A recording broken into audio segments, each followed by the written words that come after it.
theater, a Barnes and Noble bookstore, Biotech, and much more.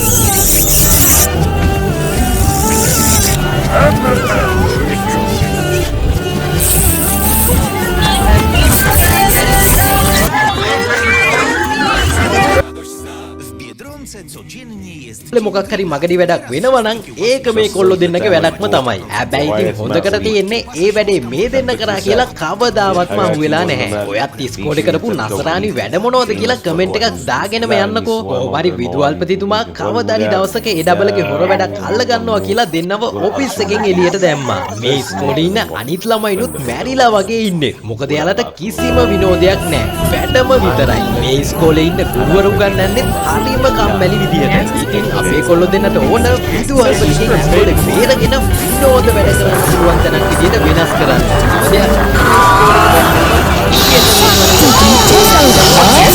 ඒලන් කියන dial එක. ඉතින් ඒ වගේ කෙනෙක් මේ ඉස්කෝලෙත් ඉන්නවා. එයාගේ නම තමයි මෙල්වි. එලින්ම කිව්වොත් කේලම් බෝම්බයක්. මේ වෙලාවේ ගණන් ගන්නට සර්වර් හරිම කම්මැලි කමින් පන්තිය ඇතුළට ආවා. එයා විතරයි විදුහල්පති කූපර් හැම ළමයෙක්ම ස්පීකර් වලින් පාණි විඩයක් දෙන්න පටන් ගත්තා.